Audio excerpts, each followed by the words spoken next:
cuando te encontré tarde y ya no podía elegirte la historia de dos vidas que se cruzaron cuando ya era demasiado tarde. Prólogo. Hay momentos en la vida que no anuncian su importancia cuando suceden, que pasan como si fueran uno más entre miles de instantes que creemos olvidables, pero que años después regresan con una claridad dolorosa, como si hubieran estado esperando pacientemente el momento exacto en el que estamos lo suficientemente rotos para entenderlos. Porque el amor, ese del que todos hablan como si fuera una elección clara, limpia, casi lógica, rara vez llega en el momento correcto, llega tarde, llega cuando ya prometiste quedarte con alguien más, llega cuando ya aprendiste a vivir sin necesitar a nadie, llega cuando construir algo nuevo implica destruir demasiado. Y entonces no sabes si lo que sientes es una bendición o una condena. Esta es la historia de cómo la conocí y de cómo la perdí, incluso antes de tenerla.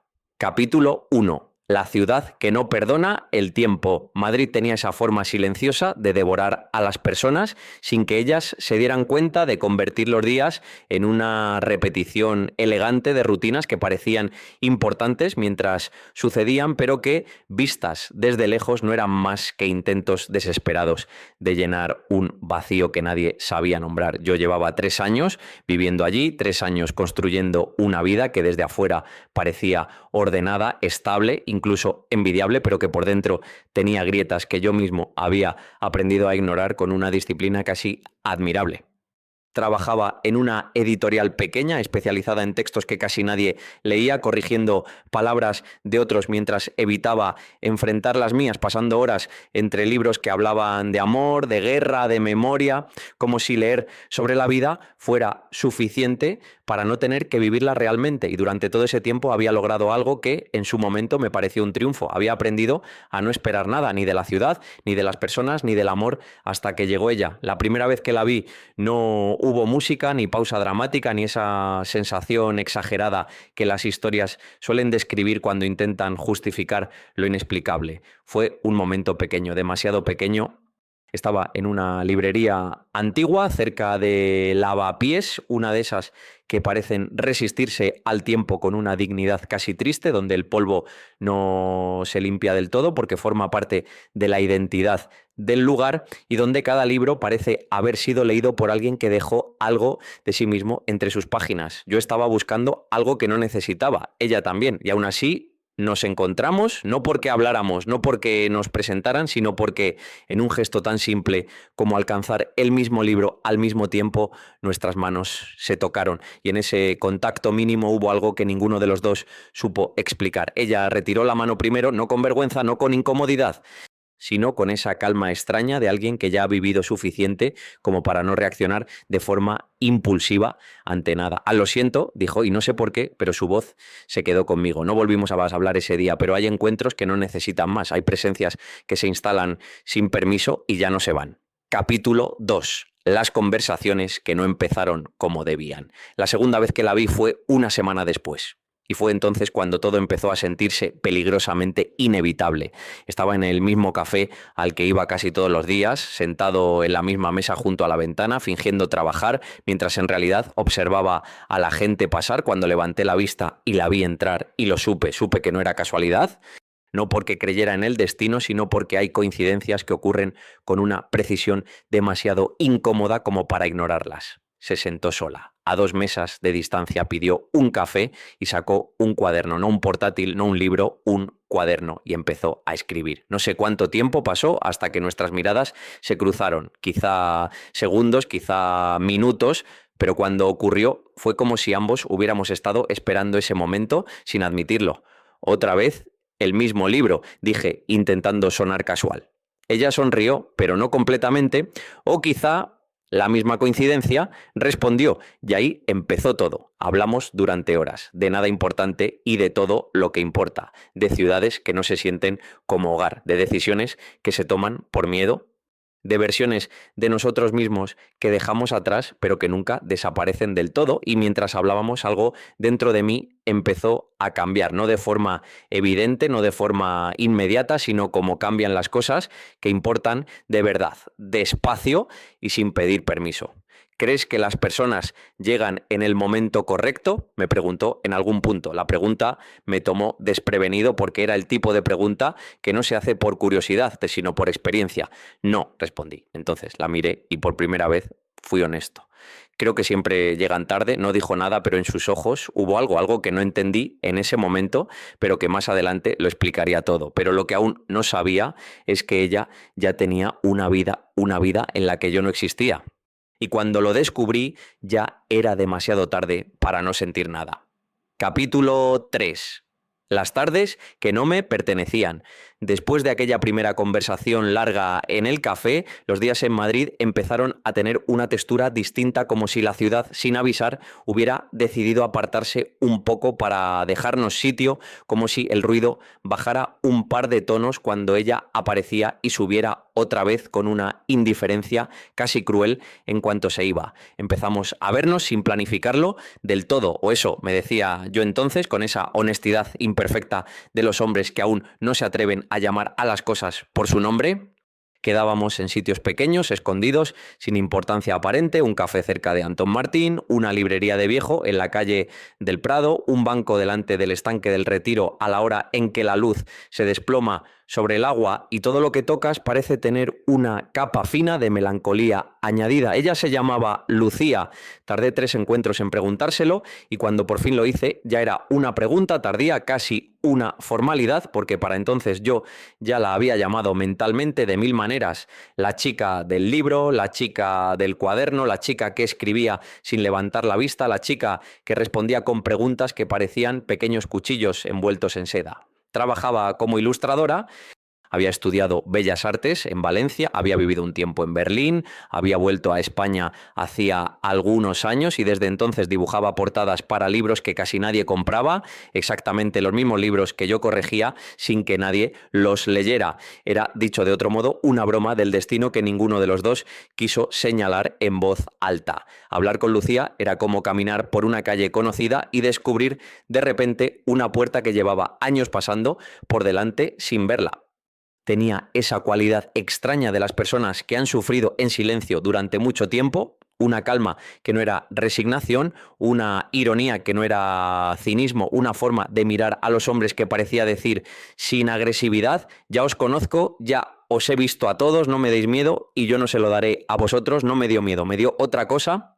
Me dio la sensación incómoda, lúcida, casi insoportable de que llevaba años fingiendo que no necesitaba a nadie cuando en realidad estaba esperando con una paciencia ciega a que apareciera alguien capaz de hacer dos cosas a la vez: entenderme y no compadecerme. Lucía hizo las dos sin esfuerzo. Una tarde, a finales del segundo mes, me preguntó por mi familia, no por convención, sino con esa atención auténtica de quien escucha de verdad las respuestas. Le hablé de mi padre, de su silencio, de sus enfados breves, de la forma en que se moría por dentro mucho antes de morirse por fuera.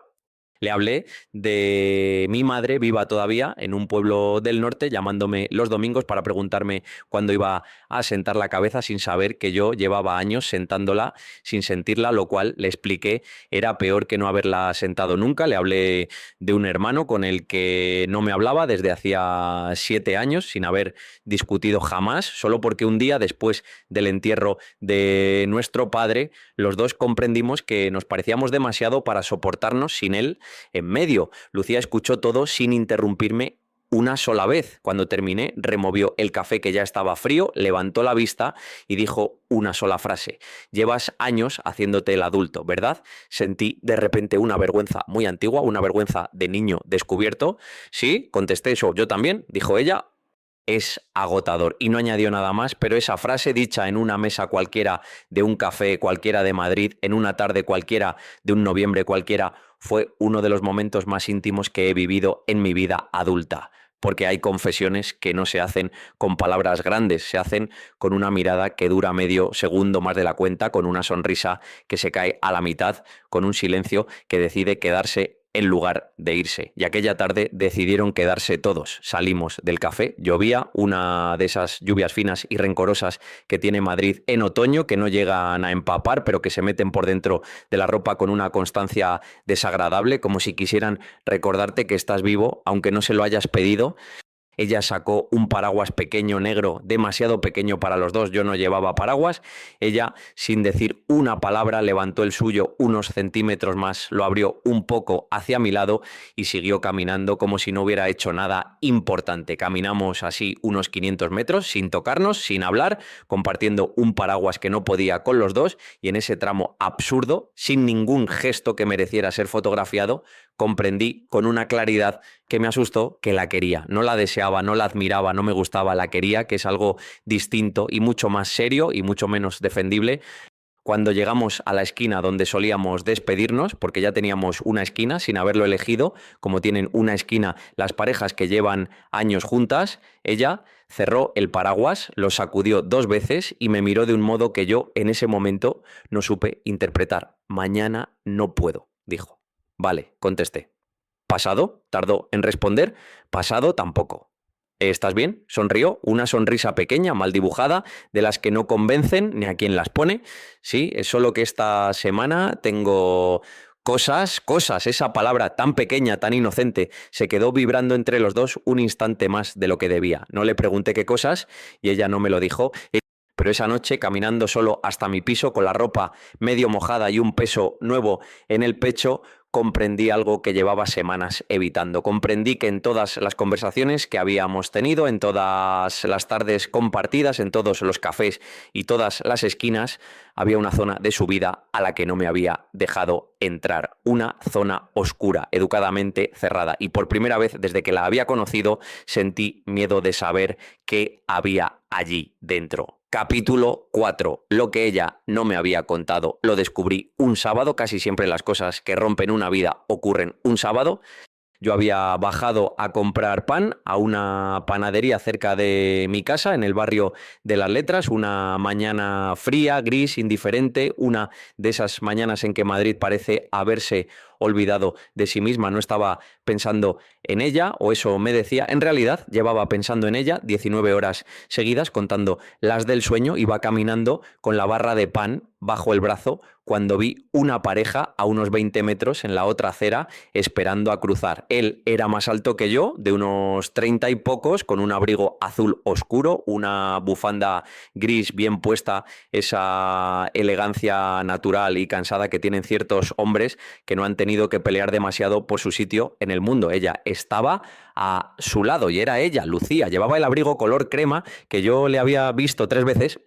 Llevaba el mismo bolso pequeño de cuero marrón que dejaba siempre sobre la silla en el café, justo a su izquierda, con el cuaderno asomando un par de centímetros por la cremallera. Llevaba el pelo recogido como aquella tarde en la librería antigua de Lavapiés, y le estaba dando la mano a aquel hombre. No de pasada, no por casualidad, se la estaba dando con la naturalidad, sin esfuerzo, de quien lleva mucho tiempo dándosela. Me detuve, sentí una cosa muy concreta en el pecho, una especie de descenso súbito, como cuando un ascensor pierde un piso entero y el cuerpo durante un segundo se desconecta de sí mismo. Me aparté detrás de un kiosco, no por dignidad, por instinto, por ese reflejo cobarde y casi infantil que tenemos los hombres cuando no estamos preparados para que la realidad nos vea de frente. Los miré, el semáforo cambió, cruzaron, ella se rió de algo que él dijo, una risa breve, contenida, pero auténtica, una risa que yo conocía porque me la había puesto algunas tardes y que entonces en aquel momento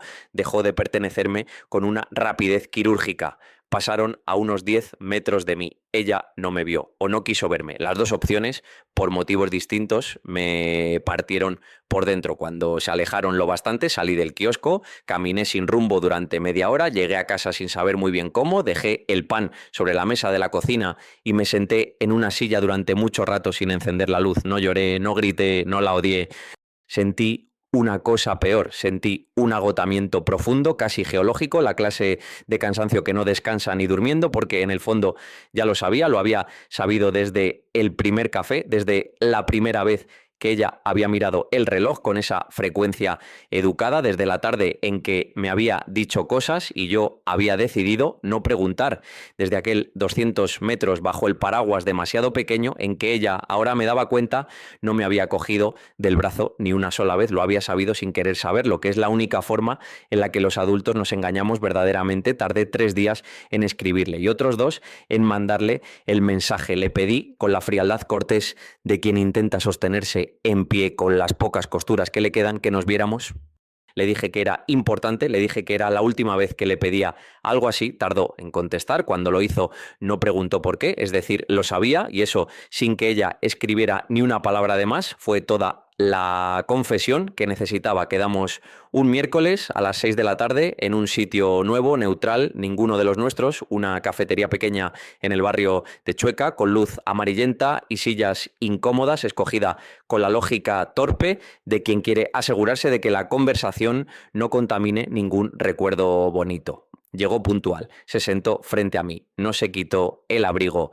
Hola, dijo, hola, no pedimos nada. El camarero, con la inteligencia silenciosa de los camareros madrileños, comprendió que aquella mesa no era para él y se retiró sin insistir.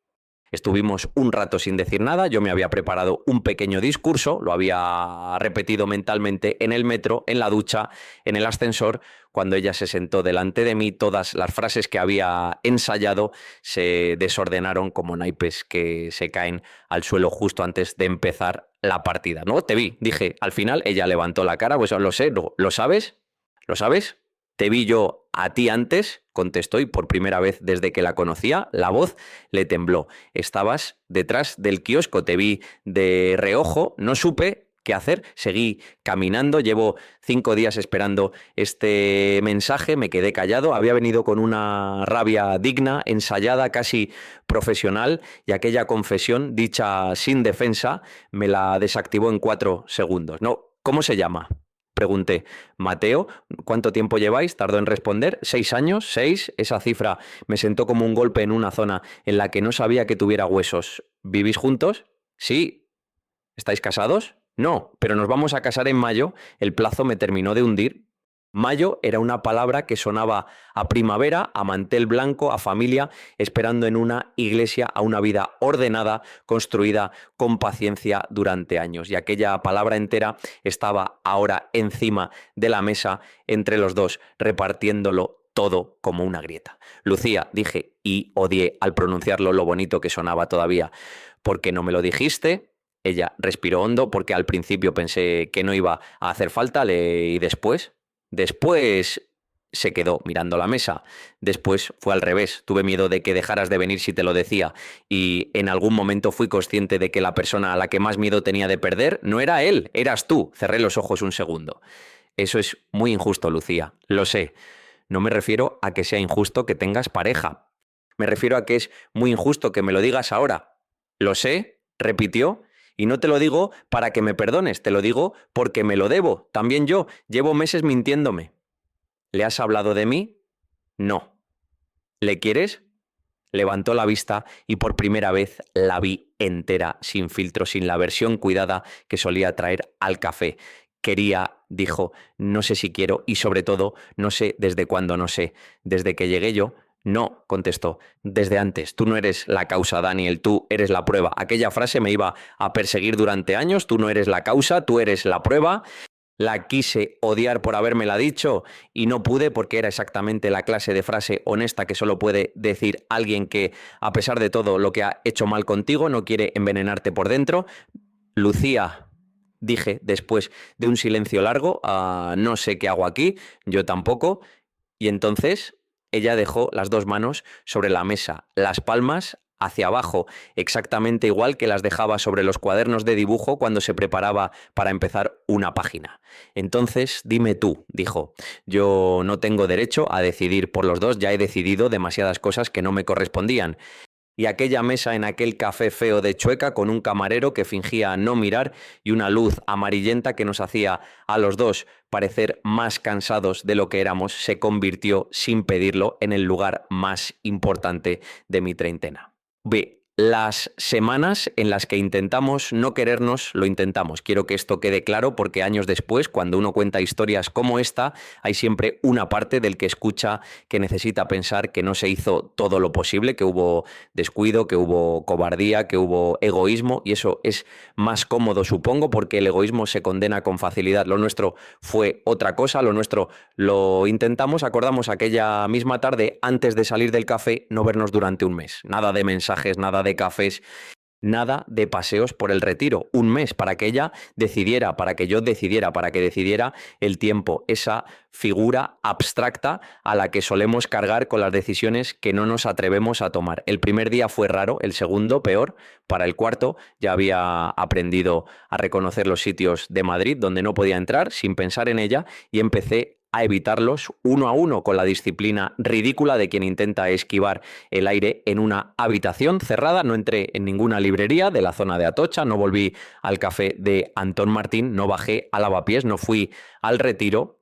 Madrid se me hizo en pocos días un mapa lleno de zonas prohibidas, una ciudad reducida a callejones laterales y a barrios en los que ella no había estado nunca, y aún así, en cada cruce, en cada parada de metro, en cada cara, entrevista a contraluz, me parecía verla. Trabajaba mal, dormía peor, hablaba con mi madre por teléfono y le decía con una falsedad que me dolía pronunciar que estaba bien, que el trabajo iba bien, que Madrid iba bien, que la vida iba bien. Ella, con esa intuición agotadora de las madres viudas, me dejaba mentir hasta el final, y al colgar siempre añadía la misma frase: hijo, cuídate y duerme, que no eres de los que se cuidan solos. Y tenía razón. Pasaron 3 semanas, una noche de viernes, un poco antes de las 11, llamaron al telefonillo. Era ella. Lo supe sin preguntar. Yo estaba descalzo, con un libro abierto en el sofá que no estaba leyendo, con un vino tibio sobre la mesa baja, con un pijama viejo que me daba vergüenza en mitad de la confusión, pero le abrí, subió. Llegó con el abrigo mojado, sin paraguas, con el pelo caído de un lado y con esa expresión particular de las personas que han caminado mucho rato sin saber a dónde iban, hasta darse cuenta demasiado tarde de que iban a un sitio que no se habían atrevido a admitir. Se quedó en el umbral. No me invites a entrar, dijo. No iba a hacerlo, mentí. Si ibas, sonrió. Por eso te lo digo, si entro no sé salir. Nos miramos. Pasó casi un minuto. Ese minuto entero lo recuerdo con una nitidez ofensiva.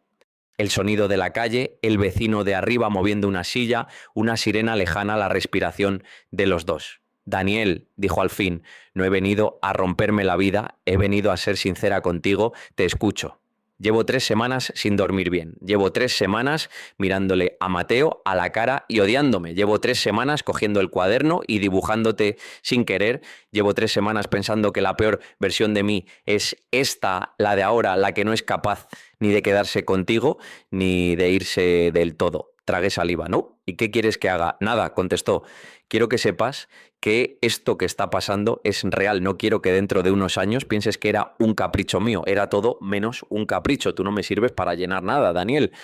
Tú me has hecho ver lo que ya estaba vacío. Me apoyé en el marco de la puerta, me dolían las piernas, me dolía el cuello, me dolía algo difícil de localizar, una zona del cuerpo que no aparece en los manuales y que solo encuentra uno cuando quiere a alguien al que no puede tener. Y entonces pues pregunté, ¿lo dejas? Cerró los ojos. No lo sé. Lucía, Daniel, te lo voy a contar entero. Mateo y yo nos conocimos cuando yo tenía 22 años, él tenía 26, yo no era nadie, no había hecho nada, no me querían en casa, no me quería yo, había pasado 2 años muy malos y él me cogió. Cuando digo cogió, no estoy hablando de salvar, estoy hablando de cogerme entera con todo, con mi familia rota, con mi cabeza rota, con mi cuenta del banco a cero, me sostuvo. No es que me deba la vida, pero sí le debo el haber podido empezar a tenerla, y eso, Daniel, no se borra, eso no se cambia por nada, eso no se cambia ni siquiera por ti.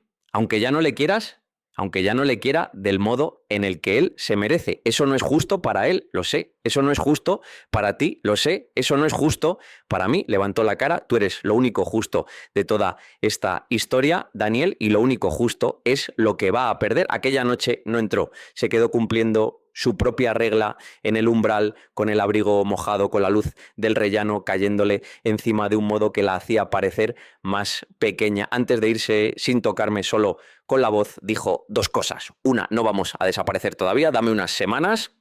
Dos, si estas semanas son las últimas, quiero que no las gastemos en pelearnos. Yo asentí y aquellas semanas fueron probablemente las más extrañas que viviré jamás. Nos veíamos sin acostarnos, nos hablábamos sin prometernos, caminábamos por Madrid con una intensidad nueva, como dos personas que saben que están dentro de un país en el que ya no pueden quedarse y que aprovechan hasta el último día para apuntar mentalmente cada esquina, cada balcón, cada banco, cada cruce. Una tarde fuimos al Museo Reina Sofía, ella me llevó delante de un cuadro que me obligó a mirar durante casi 20 minutos, todo sin permitirme hablar. Era una mujer pintada de espaldas, asomada a una ventana, mirando una calle que no se veía. Cuando por fin pude decir algo, le pregunté qué tenía aquella mujer. Lucía me miró sin sonreír. Es que yo soy esa mujer, contestó. Y la calle eres tú. Una mañana ella me pidió que la acompañara a la estación de Atocha. Iba a coger un AVE a Valencia para visitar a su abuela enferma. Volvía al día siguiente. Llegamos a la estación con tiempo de sobra. Atocha a primera hora tenía esa atmósfera particular de los lugares de paso, una mezcla de prisa contenida y de pequeñas despedidas educadas, hombres con maletines, mujeres con bolsas de viaje, niños dormidos sobre el hombro de su padre, ese rumor difuso que parece decir sin gritarlo que todo el mundo está siempre yéndose o regresando y que nadie permanece nunca del todo. Nos sentamos un rato en el jardín tropical interior, ese pequeño bosque imposible que han construido bajo la cubierta de hierro de la antigua estación, con sus tortugas, sus helechos y un sol amarillento atravesando el techo de cristal. Cuando era niña, dijo Lucía mirando una tortuga vieja, pensaba que estas tortugas vivían aquí porque alguien se había olvidado de ellas. ¿Y ahora qué piensas? Pienso que no se las olvidó nadie, que las dejó alguien adrede para que recordáramos que se puede vivir años en un sitio, que no es exactamente el sitio de uno y que aún así no pasa nada irreparable. La miré. Lucía, esa frase la has dicho por mí. Sonrió sin negarlo. La he dicho por las dos. Por mí también. Se levantó, cogió su maleta pequeña en el andén antes de subir al tren, hizo algo que no le había visto hacer nunca, me cogió la cara con las dos manos, exactamente como se coge una taza caliente cuando se tienen las manos heladas, y me miró durante un par de segundos sin decir nada. Daniel, murmuró, si esto que tenemos no tuviera complicaciones, ¿qué crees que estaríamos haciendo ahora mismo? Despidiéndonos con un beso, contesté. Sí. ¿Y subirías al tren riéndote? Sí. ¿Y yo te llamaría esta noche? Sí. ¿Y mañana iría a buscarte? Sí. Cerró los ojos un instante. Es un dolor muy raro este, ¿no? ¿Cuál? El de saber exactamente cómo seríamos los dos en otra vida que no nos van a dar. Subió al tren. Yo me quedé en el andén hasta que el tren se fue, con esa sensación absurda de los hombres que creen durante unos segundos que si se quedan parados el suficiente tiempo, el mundo va a tener la decencia de regresar y devolverles algo. El mundo, por supuesto, no regresó. Volví a casa caminando desde Atocha hasta Pez, una caminata larga e innecesaria, y por el camino me detuve, sin pensarlo, en una pequeña capilla abierta de la calle Atocha, una de esas iglesias urbanas en las que entra gente que ni siquiera reza, simplemente para sentarse en un banco trasero y respirar otro tipo de aire. Yo no soy creyente, mi padre me llevó 2 veces a misa cuando era niño y no volvió a hacerlo. Pero aquella mañana me senté en un banco trasero, miré los cirios encendidos, miré una virgen pequeña con un manto azul descolorido y dije, sin abrir los labios, una frase que me sorprendió a mí mismo. Le dije, si esto se rompe, no me dejes amargarme. No fue una oración, fue casi una pequeña condición que le ponía algo, no sé si a Dios, no sé si a mí mismo, no sé si a Madrid, para poder seguir aceptando lo que estaba viviendo. Salí de la capilla con un peso menos, no sabría explicar exactamente con qué peso menos, solo sabía que fuera lo que iba a venir, ya no iba a venir contra una persona indefensa, iba a venir contra un hombre que por primera vez en muchos años había empezado a hacer pactos consigo mismo en voz baja. Otra tarde me llevó al pequeño estudio donde dibujaba. Era un piso compartido en Malasaña con una mesa larga, lámparas viejas, 2 compañeras que no estaban. Sacó un cuaderno escondido en el último cajón, me lo abrió en una página al azar, era yo en el café junto a la ventana con la cabeza apoyada en una mano, era yo en una esquina con el cuello del abrigo subido, era yo de espaldas mirando un escaparate, había 30 o 40 páginas más, algunas con fechas, algunas con frases pequeñas copiadas de cosas que yo había dicho sin saber que las estaba diciendo en serio.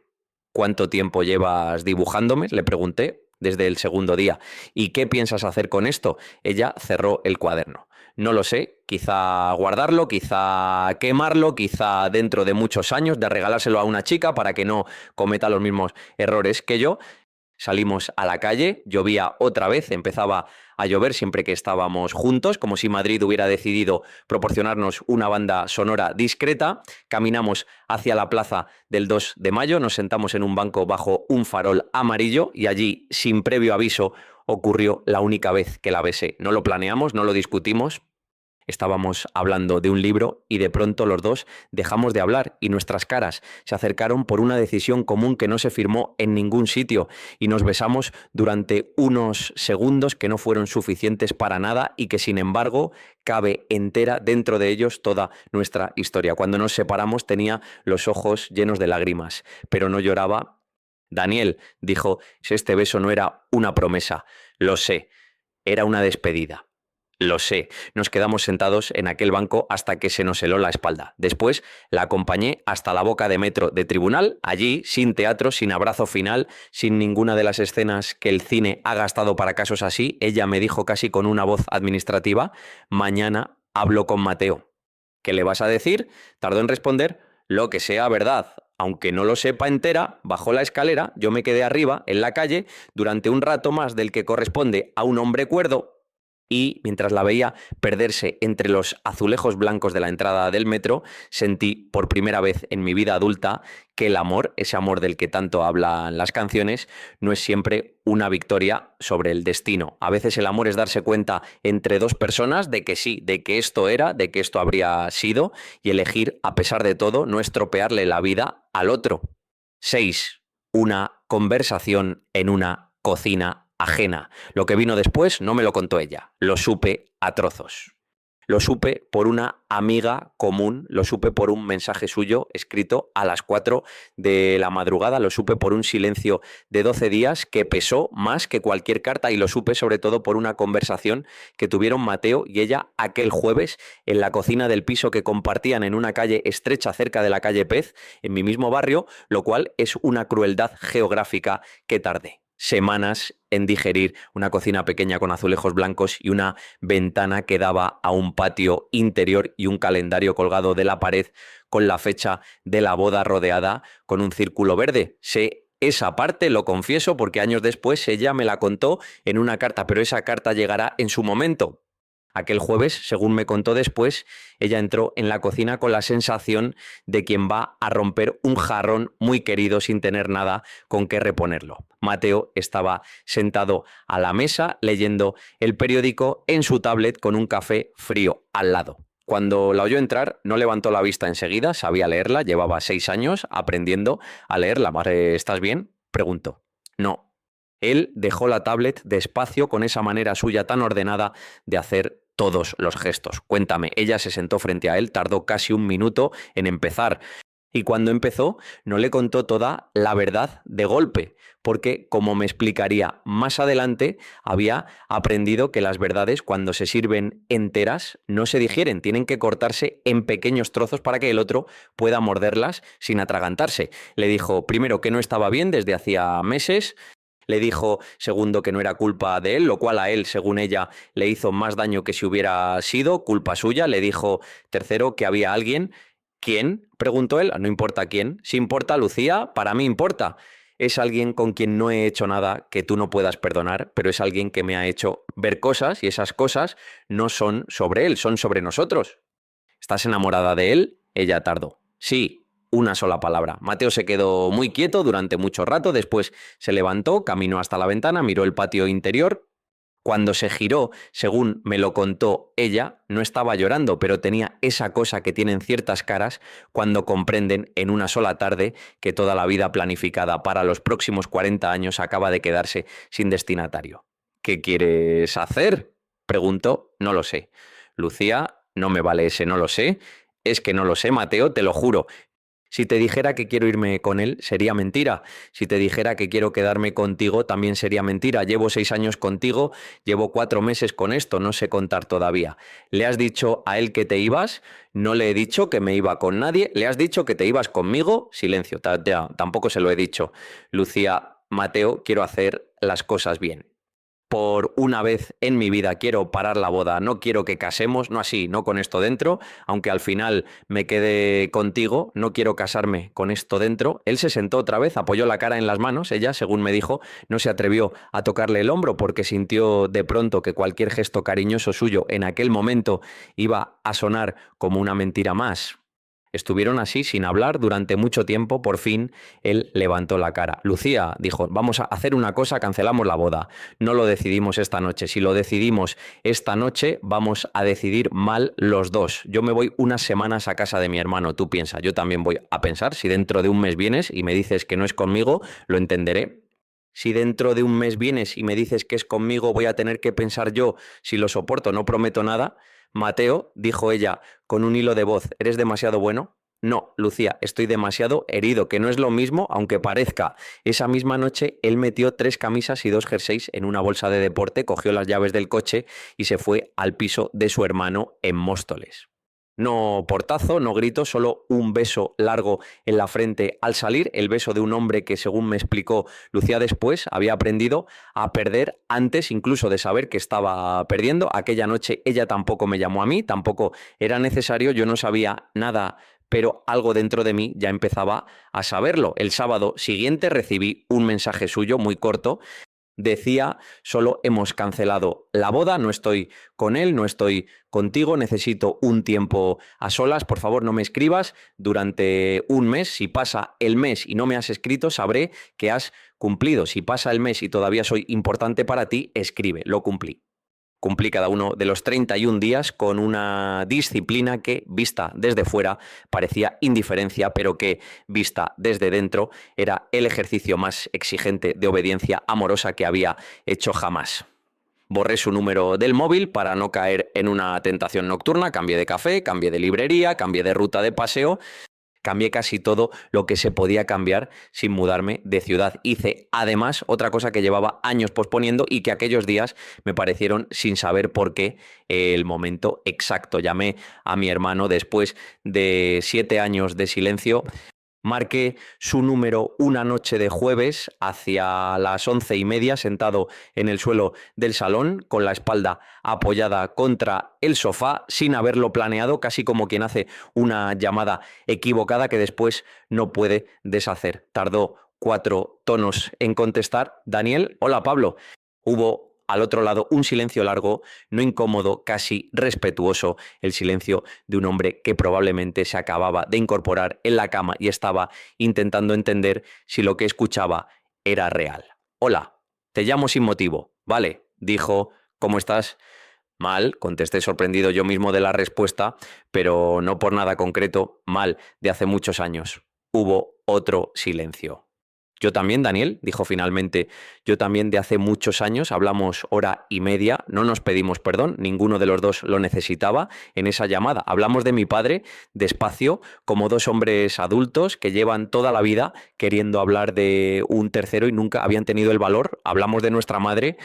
Hablamos de su mujer, de sus 2 hijos, a los que yo no conocía más que por una foto antigua que mi madre alguna vez me había mostrado a escondidas. Hablamos de Madrid, de su Bilbao, de la posibilidad de quedar en algún sitio intermedio antes de Navidad. Cuando colgamos yo tenía la mano dormida de sostener el teléfono. Y, sin embargo, una parte muy antigua de mí, una parte que llevaba 7 años dolida sin darme cuenta, se había movido 1 milímetro hacia su sitio. Comprendí esa noche una cosa que me iba a acompañar para siempre. Comprendí que Lucía, sin saberlo, sin pretenderlo, sin haberme dado nunca un consejo directo, me había estado obligando simplemente con su forma de mirarme a empezar a poner en orden las habitaciones cerradas de mi propia casa y que ella, fuera cual fuera el desenlace de lo nuestro, se iba a quedar agradecida en mí, no por lo que me había dado, sino por lo que me había despertado. Por la mañana escribí en el cuaderno una sola línea. Hoy he llamado a Pablo, eso también te lo debo. No volví a leer esa frase hasta 2 años después y cuando la releí no me reconocí y al mismo tiempo me reconocí entero. Y cuando se cumplió el mes exactamente, el día 31, le escribí solo 4 palabras. Lucía, sigue siendo importante. Tardó 5 horas en contestar. Cuando lo hizo, su mensaje también era corto. Decía: Daniel, gracias por cumplir, gracias por no insistir antes, necesito un poco más, por favor, espérame, pero no demasiado. Y yo, que ya había aprendido que lo demasiado en el amor es el verdadero asesino, intenté traducir aquella última frase durante semanas sin terminar de decidir si era una invitación a quedarme o una orden educada de irme. 7. La tarde en que le dije que sí a mi propia vida pasaron 2 meses más. Nos vimos 3 veces durante esos 2 meses. La primera fue un café muy corto, casi protocolario, en el que ninguno de los dos dijo nada importante y los dos dijimos sin querer lo más importante de todo, que era que nos costaba mirarnos sin volver a empezarlo todo. La segunda fue un paseo por el barrio de Salamanca. Ella pues había estado en una galería, yo iba a una corrección, nos cruzamos en una calle, decidimos andar juntos 10 minutos, anduvimos 2 horas. La tercera fue la última y esa sí merece contarse despacio. Era domingo a media tarde. Otra vez llovía, claro, porque Madrid había tomado la decisión ya estable de proporcionarnos exclusivamente atmósferas de despedida. Quedamos en un sitio nuevo, una pequeña terraza cubierta de un café del barrio de las Letras con un toldo verde, sillas de mimbre y un brasero eléctrico que calentaba más el ánimo que las piernas. Llegó tarde, 15 minutos, Lucía no llegaba nunca tarde. Cuando llegó, se sentó frente a mí sin pedir nada, sin quitarse el abrigo, sin dejar el bolso en el suelo. Tenía los ojos cansados y era: hola, dijo, hola, Daniel, tengo que decirte una cosa y no la digo porque sea fácil, la digo porque si no la digo hoy voy a aplazarla otros 2 meses y los dos vamos a vivir en el medio de algo que no nos corresponde. Asentí, te escucho. Apoyó las 2 manos sobre la mesa, las palmas hacia abajo, con aquel gesto suyo de siempre, como si estuviera a punto de empezar a dibujar algo. Voy a volver con Mateo, tenía preparada la frase, lo noté en cómo la dijo, muy clara, muy redonda, sin tropiezos. Era una frase que había repetido muchas veces, sola, frente a un espejo, durante días, hasta poder decírmela sin romperse. Le agradecí en silencio ese pequeño cuidado. Yo, sin embargo, no la había preparado y por eso durante un rato no contesté. Miré la lluvia, miré una grieta del suelo, miré las manos de un señor mayor en otra mesa, manos llenas de manchas, sosteniendo un periódico con una paciencia que envidié. Por fin la miré a ella. ¿Y por qué? Por muchas razones, Daniel, pero sobre todo por una. Dímela. Porque aprendí estos meses que no me gustaría ser la mujer que abandona a un hombre bueno por un hombre que la hace sentir más cosas. No quiero serlo. No es un juicio moral, es un juicio sobre mí. Llevo 29 años aprendiendo dolorosamente a ser una mujer que se pueda mirar al espejo. Si me voy contigo así, no voy a poder mirarme al espejo durante años. Cato. Y créeme, sé lo que es vivir años sin poder hacerlo. No vuelvo allí, no por ti, no por él, por mí. Lucía, eso no es justo. Para nadie lo es. Yo te quiero, dije, y fue la primera vez que le dije esa frase. Por primera vez sin metáfora, sin protección literaria, sin el escudo de la ironía. Ella cerró los ojos, lo sé, yo creo que tú también, lo sé también. Y entonces, Daniel, me toca a mí elegir entre 2 clases de amor, el que siento por ti, que es nuevo, intenso, peligroso y que probablemente me haría feliz 6 meses y muy desgraciada después. Y el que tengo por mí misma, que llevo años construyendo y que, si sobrevive a esto, va a sostenerme cuando ya no estés tú y cuando ya no esté Mateo y cuando esté sola en una cocina cualquiera dentro de 20 años mirando un patio cualquiera, elijo el segundo, porque sin el segundo, el primero no sirve. Te elegiría a ti todos los días si yo no me importara, pero me importo. Por fin me importo y te tengo que decir que no. Aquella tarde, en aquella terraza, comprendí 2 cosas a la vez. Comprendí primero que la quería todavía más después de aquella frase, lo cual era la peor noticia posible para mí. Comprendí, segundo, que ella tenía toda la razón y eso en el fondo era lo único que iba a hacer soportable con los años lo que estaba pasando. porque hay rupturas que destruyen porque no se entienden y hay rupturas que duelen más pero envenenan menos porque se entienden enteras. Lo nuestro fue de las segundas, estuvimos un rato más en silencio, pidió un té, pedí un café, hablamos un poco de su trabajo, de mi trabajo, de su madre, de la mía, de un amigo común que se iba a Lisboa a vivir. Eran conversaciones pequeñas, casi domésticas, pero las dijimos con una atención solemne, como si fueran, sin que nadie las hubiera anunciado, las últimas frases ordinarias entre nosotros. Y lo eran. Cuando salimos había escampado, Madrid olía a piedra mojada, a humo de chimenea, a esa mezcla rara que solo huele a Madrid. Caminamos hasta la esquina de la Plaza de Santa Ana. Allí, sin proponérnoslo, los dos nos detuvimos. Aquí, dijo ella, aquí, repetí, no nos abrazamos, no nos besamos, nos miramos durante unos segundos largos, esos segundos densos en los que parece que el mundo por un momento hace un hueco para que dos personas se queden a solas en mitad del ruido. Daniel, dijo finalmente, prométeme una cosa, dímela, no me esperes. Lucía, no me esperes, te lo pido en serio, si te quedas esperándome no vas a vivir y si yo dentro de unos años supiera que has vivido peor por mí, no me lo perdonaría. Yo voy a intentar ser feliz a mi manera, tú tienes que intentar ser feliz a la tuya y la única manera de honrar lo nuestro es no convertirlo en una excusa para no querer a nadie más. Quise contestarle algo importante. Quise decirle que la amaría siempre, que ningún otro nombre cabría dentro de mi vida, del modo en que cabía el suyo, que ninguna otra mujer caminaría a mi lado sin saber que estaba caminando, sin saberlo, en el sitio que ella había dejado. Pero no le dije nada de eso, le dije simplemente, lo intentaré, Lucía, eso me basta, contestó y se fue. Caminó por la plaza de Santa Ana, se cruzó con un grupo de turistas, esquivó un charco grande, se metió por la calle del Príncipe, no volvió la cabeza. Yo me quedé un rato muy largo en aquella esquina, no lloré allí. Lloré después, esa misma noche, en mi cocina, sin saber muy bien por qué lloraba, porque uno a esa edad ya no llora por las personas concretas, ¿no?, sino por todo lo que esas personas representan, las versiones de uno mismo que se quedan sin estrenar, las vidas paralelas que no se viven, los hijos que nunca se tendrán con ese rostro concreto, las casas que no se habitarán, las navidades en las que no se contará una historia que solamente ella entendía. Epílogo. Lo que queda cuando ya no queda nada. Han pasado años desde aquella tarde en la plaza de Santa Ana, más de los que pensaba que iba a soportar al principio, y sin embargo aquí estoy. Mi vida, vista desde fuera, ha seguido más o menos el mismo curso de antes. Sigo en Madrid, cambié de editorial, cambié de barrio, cambié de rutas, pero en el fondo sigo siendo el mismo hombre que corrige palabras de otros, solo que ahora también me atrevo de cuando en cuando a escribir las mías. Empecé hace 3 años sin contárselo a nadie, una libreta pequeña de tapas duras que llevo siempre en el bolsillo del abrigo. Allí escribo cosas que no son exactamente recuerdos, pero que tampoco son ficción. Allí escribí, por ejemplo, esta historia. He estado con otras mujeres, no tantas como me hubiera convenido, tampoco tan pocas como para volverme un personaje. Hubo una que me importó mucho, se llamaba Inés, era enfermera, tenía una manera muy serena de cocinar los domingos por la noche. Estuvimos 3 años, le hablé de Lucía cuando ya nos íbamos.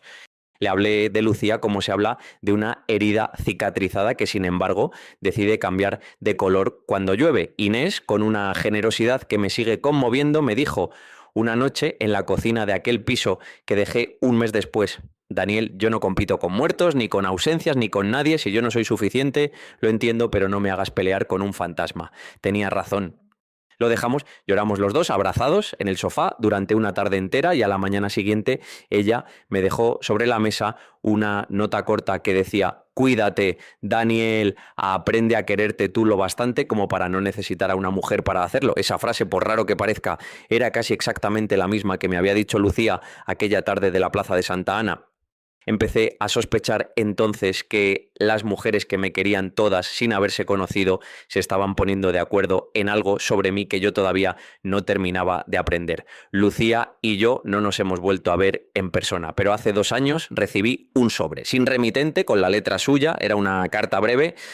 Decía con esa serenidad madura de los que ya han vivido el dolor entero y han elegido no convertirlo en arma: Daniel, no sé por qué te escribo esto justo ahora. Mateo y yo nos casamos hace 3 años, tenemos una niña, se llama Marta, tiene 16 meses. Cuando la miro dormir a veces pienso en ti, no con tristeza, no con culpa, con una emoción rara que no he logrado nombrar todavía.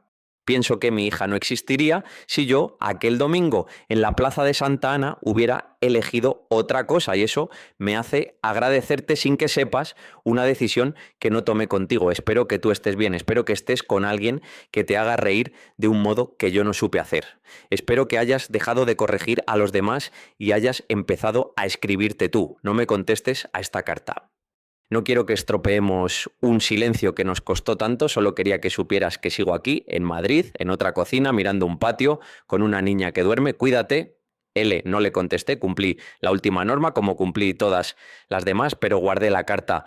Está doblada dentro de un libro que ella me regaló en la balda más alta de mi librería, donde tengo los libros que no presto a nadie. Hay tardes, sobre todo en otoño, en que la saco, la leo despacio y vuelvo a guardarla, no para sufrir, para acordarme, para que no se me olvide que un día en una librería de Lavapiés alcancé un libro al mismo tiempo que una mujer y que en aquel contacto mínimo casi ridículo empezó la única historia que iba a escribir sin escribirla durante el resto de mi vida. He aprendido algunas cosas en estos años, he aprendido que el amor verdadero, ese del que se habla en los libros, no consiste siempre en quedarse.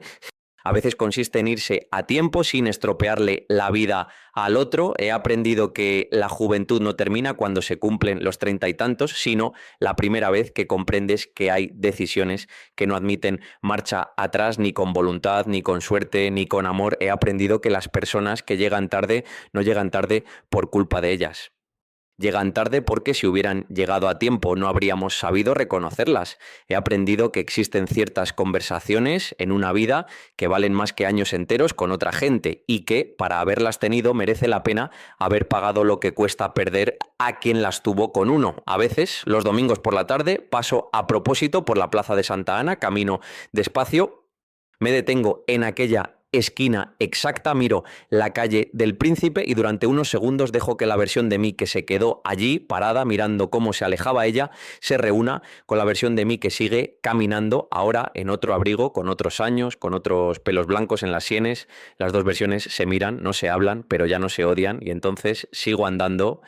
Salgo de la plaza, cojo la calle Huertas, subo hacia mi casa. Madrid sigue ahí devorando a las personas con elegancia, convirtiendo sus días en repeticiones, llenando vacíos que nadie sabe nombrar. Pero yo ahora sé nombrar el mío y sé por primera vez en muchos años que no es un vacío, es una habitación.